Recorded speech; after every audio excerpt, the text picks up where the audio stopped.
Olá, o Expressão Nacional está de volta na TV Câmara e também na Rádio Câmara. O tema de hoje é a forma como as agências reguladoras estão sendo administradas e como melhorar essa gestão. E aí, quando a gente fala em gestão, a gente obviamente fala em dinheiro. Ninguém consegue administrar sem dinheiro. Então eu quero começar esse bloco falando um pouquinho sobre contingenciamento de recursos das agências reguladoras. São 10 agências nacionais de regulação.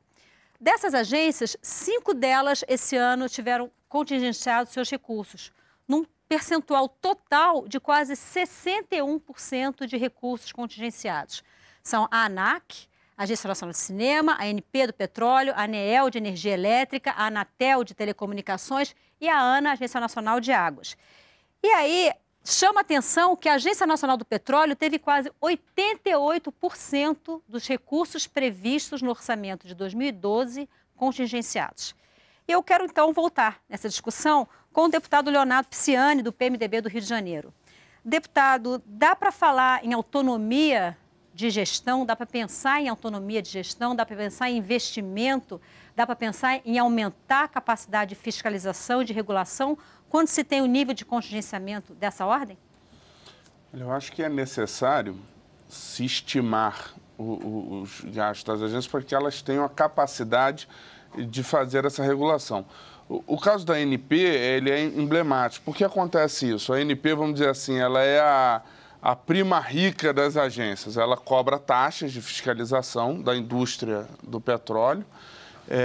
Portanto, ela tem uma receita muito grande. Ao passo que nós temos outras agências que não têm geração de receita própria, não obtêm receita própria, dependendo dos repasses direto do Executivo. Eu creio que as agências devem ser unidades orçamentárias autônomas. Aliás, isso é uma reivindicação das agências. A ABAR há muito que trata desse tema.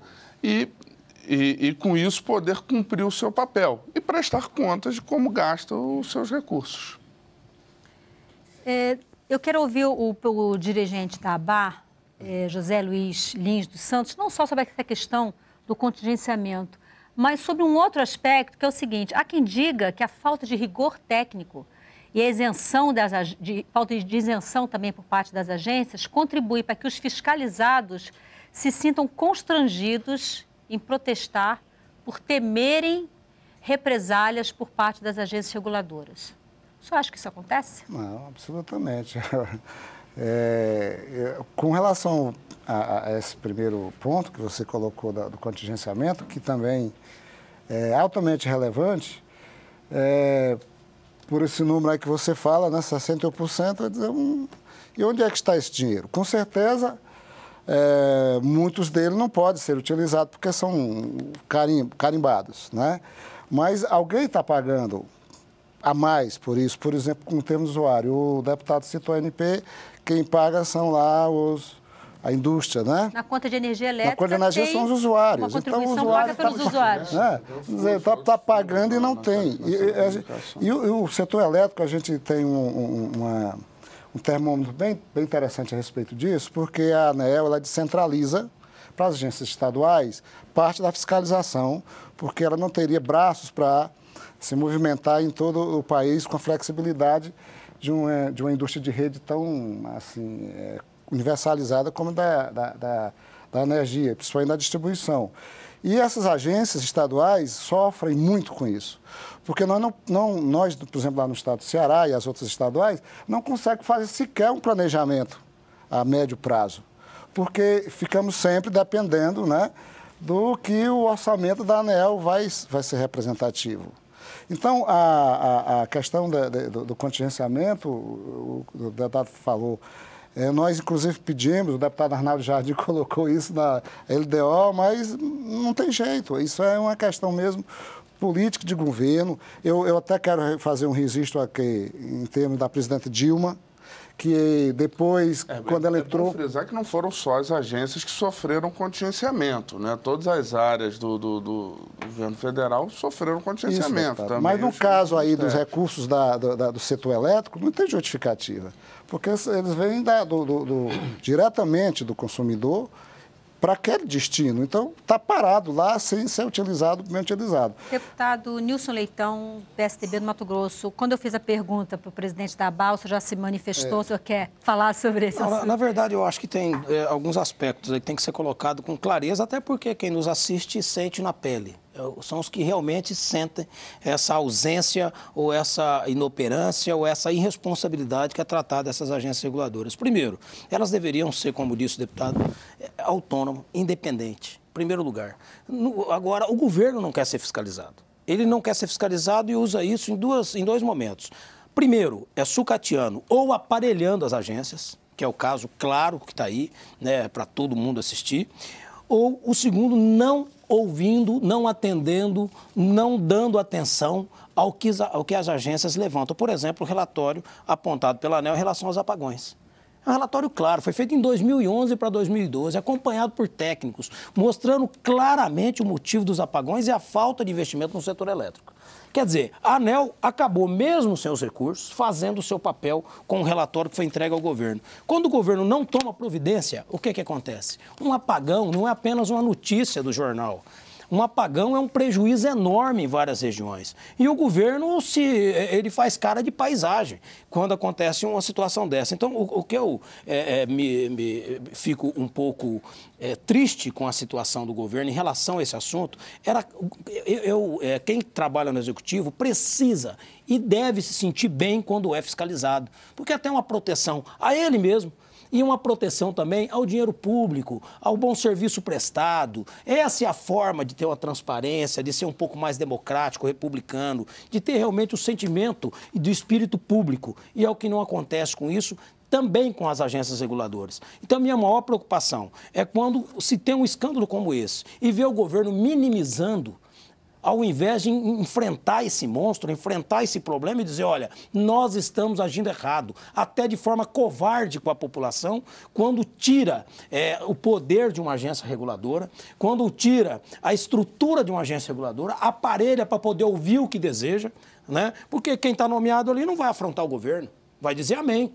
Essa que é a realidade. E por isso que chegamos nesse caos em todos os setores, na telefonia, na questão aérea, na questão energética e agora principalmente a questão da água. A água é o assunto mundial, é o assunto do futuro, é a grande riqueza que nós precisamos preservar e de repente colocar alguém lá que está lá para fazer serviço para um segmento privado, outro para ganhar dinheiro. Então, isso é absurdo e o governo é, sim, o responsável, na minha opinião, por não tomar essa atitude. Eu quero ouvir o sociólogo Pedro Ivo. Pedro, uma das coisas que se diz em relação à dificuldade de atuação das agências reguladoras é que ela regula e fiscaliza setores onde o próprio governo, onde o próprio Estado se faz muito presente. Como é, por exemplo, o caso da Agência Nacional de Petróleo, o caso da energia elétrica, da ANEEL, e que esse, inclusive, é uma das justificativas para o fato de a ANEEL ter aceitado tão tranquilamente a medida provisória que reduziu as contas de energia e que deu um impacto, né, no mercado acionário tão grande, inclusive em relação à Eletrobras. Qual é a sua opinião? As agências, em que medida que o fato de as agências reguladoras regularem também importantes empresas do governo dificulta a atuação dessas agências? Eu acho que precisávamos avaliar aí caso a caso. Existem um conjunto diverso de situações em relação à regulação de setores econômicos. Existem agências de infraestrutura, agências que regulam mais a área social. O que eu queria chamar a atenção é que nós temos, já desde 2003, com a entrada do governo do presidente Lula, um diagnóstico, e não só um diagnóstico do próprio governo, mas um diagnóstico também feito pela academia, pela produção científica relacionada ao tema, bastante volumoso e com um conjunto aí de situações que já estão mais ou menos bem estabelecidas para serem enfrentadas, para que a gente tenha, ao final, o fortalecimento das instituições regulatórias. Como disse, vou frisar novamente, as agências são novas na estrutura do Estado brasileiro moderno, então precisamos ter um ajuste desse modelo. Foi feito um GT, um grupo de trabalho pela Presidência Casa Civil à época, em 2003. Isso gerou, inclusive, a formulação e a proposição do projeto de lei que tramita aqui na Câmara dos Deputados, PL 3337, foi relatado pelo deputado Leonardo Pisciani, e a gente tem um conjunto de propostas que figuram lá nesse projeto, que promovem a transparência, o acesso a informações, o controle social, ou seja, o controle da sociedade sobre essas instituições, para promover o fortalecimento dessas instituições regulatórias e o que a gente chama de governança regulatória, que é o bom funcionamento desse sistema regulatório. As boas práticas regulatórias, para que a gente tenha, ao final, o atingimento, né, dos objetivos que cada uma dessas agências tem, com eficiência e com efetividade para a população, ou seja, que a população se sinta satisfeita com os serviços que são regulados por essas agências, ou seja, o PL 3337 precisa ser observado, né, no Parlamento Brasileiro, Câmara dos Deputados, Senado Federal, para que seja, ao final, aprovado e que tenhamos o que a gente chama de regra para fazer a regra, né? Hoje carece o Brasil de um conjunto de situações, procedimentos, garantias para que o sistema regulatório funcione adequadamente. Além disso, o próprio governo federal, por meio do Programa de Fortalecimento da Capacidade Institucional para Gestão e Regulação, que é o PROREG da Casa Civil, tem também um conjunto de medidas que vêm sendo aplicadas nos últimos anos para o aperfeiçoamento da qualidade regulatória, para que a gente tenha, ao final,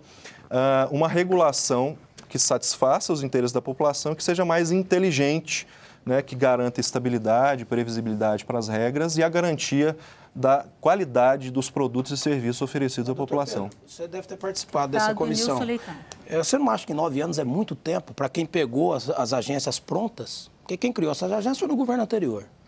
Né, exatamente devido às privatizações, às concessões. Você não acha que 9 anos é muito tempo, com tanta tecnologia, tanto debate, tantas universidades, tantas pessoas capacitadas?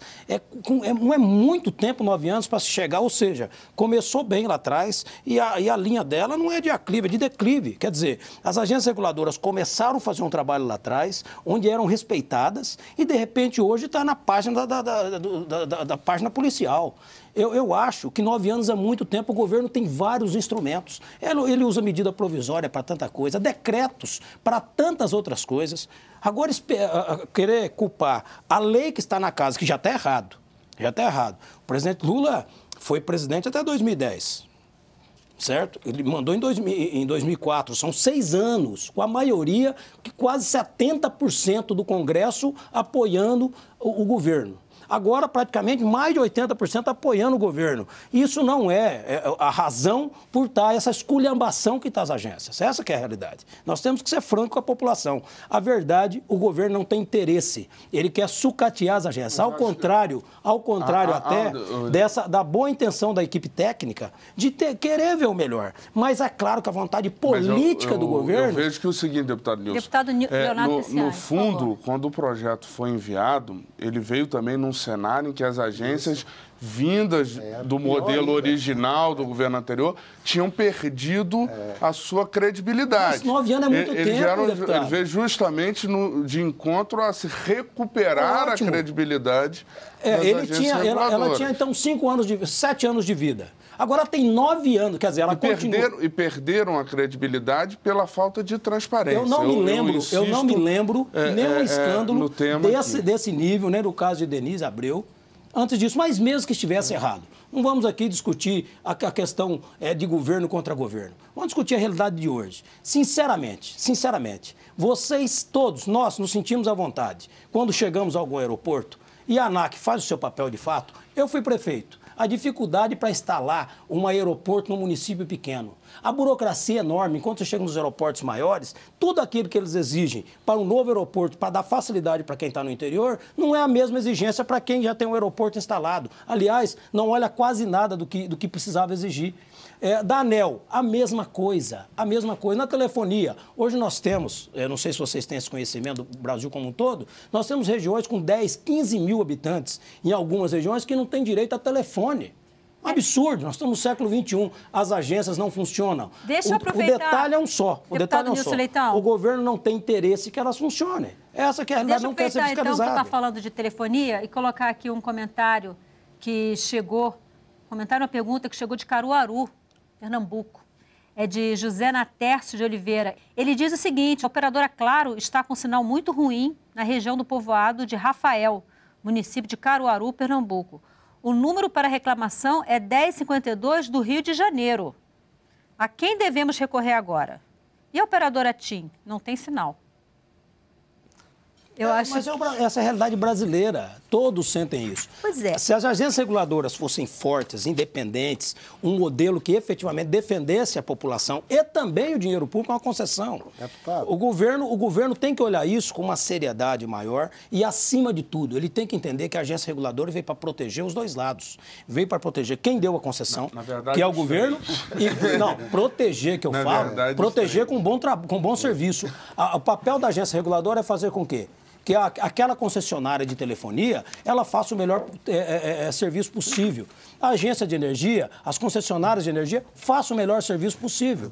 E a realidade não é essa. E o governo não pode reclamar que os impostos desse tipo de serviço, tanto da energia como da telefonia, é um dos mais caros do mundo. Então, falta de dinheiro não poderia ser. Dentro do do projeto de lei, há algo muito importante que foi colocado até com uma imagem do que a ANEEL pratica, que é a descentralização, que é a possibilidade de interação operacional entre, é o capítulo 4 do projeto de lei, entre as agências reguladoras e os órgãos de regulação estaduais. Não pode, num país continental desse, uma agência aqui em Brasília dá conta. Isso que é um problema seríssimo. Agora, o que é que acontece? Nós já temos 26 agências estaduais. A última agora, o Paraná, que era o estado, por sinal berço governado por um tucano, né, aqui com a legionária do deputado, ainda não conseguiu enfrentar lá a resistência das estatais do Paraná. Não, pelo contrário, tenho muita admiração também. Só para saber. Né, inclusive, trabalhei no governo do Tasso Gereissati. O que eu quero dizer é que essa integração, inclusive no trabalho agora da OCDE, está recomendando exatamente isso. Esse cuidado com o que se chama regulação subnacional. Nós já temos uma proliferação agora, por conta da lei de saneamento, dos municípios sendo obrigados a criar suas agências reguladoras sem menores condições. Então, essa regulação subnacional é uma preocupação agora presente no sentido da BAR. Ou seja, agora, a aprovação desse projeto de lei, como deputado, a informação que a gente tem dentro do governo, a Casa Civil, é que por ele está tudo bem. E a questão é a falta de colocar em pauta. Eu faço um desafio. O presidente da Casa é do PT, o governo é do PT, o líder do PT e o líder do governo são muito competentes. Certo? Isso. O líder do PMDB, que é o deputado Leonardo Pisciani, eles só vão colocar que o governo dá o start. Aqui se discute o que vai para a pauta todo dia. Eu não ouvi, nesses 2 últimos anos, nenhum momento... Não tem a cota dos deputados, pelo menos. O projeto veio para a Câmara em regime de urgência constitucional.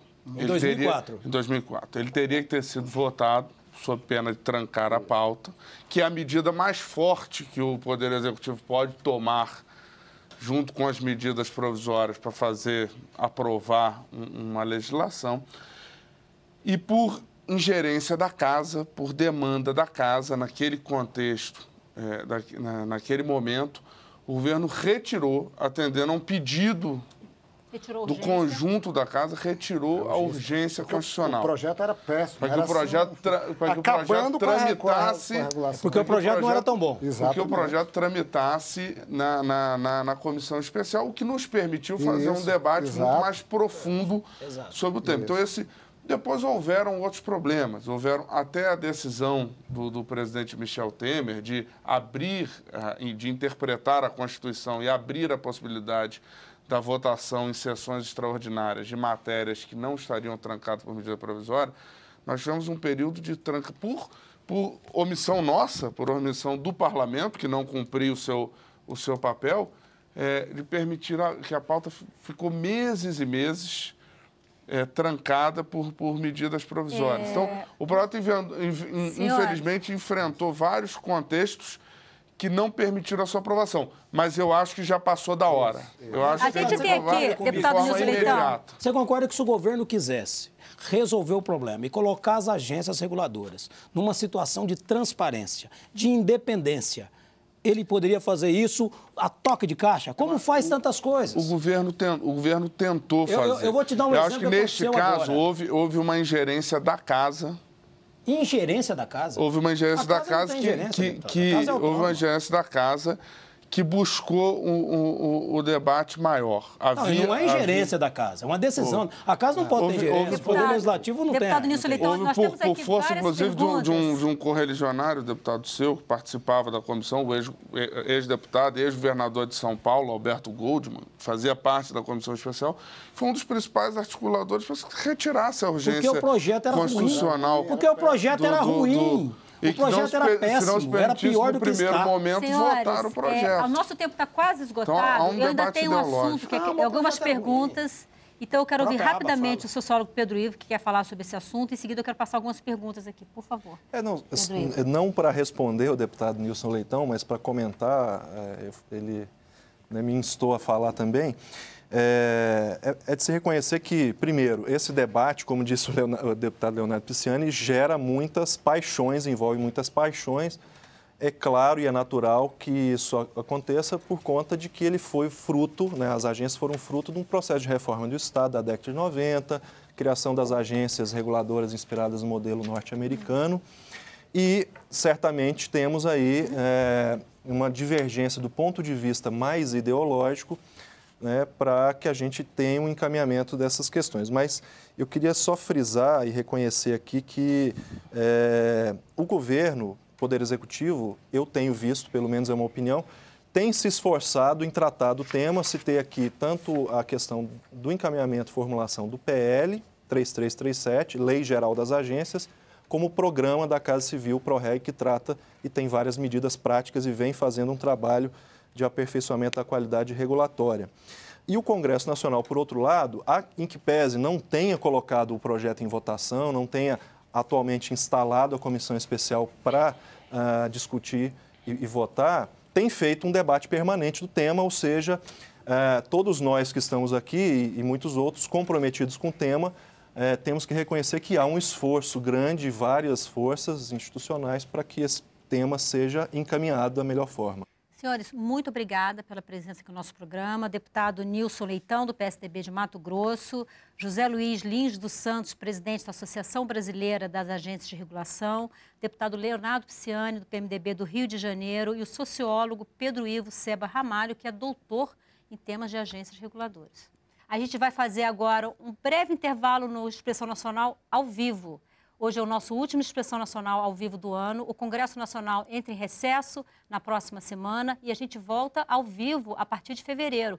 Mas nesse período você continua assistindo ao Expressão Nacional, as melhores edições durante o ano. Eu quero agradecer a você a presença, a participação durante todo esse período, desejar a você um Feliz Natal em nome da equipe do Expressão Nacional, que é uma equipe enorme, só eu que apareço, mas é uma equipe enorme para colocar esse programa no ar aqui na TV Câmara e também na Rádio Câmara. Então, em nome da nossa equipe, um Feliz Natal e um 2013 com muita participação e muita cidadania para todos nós.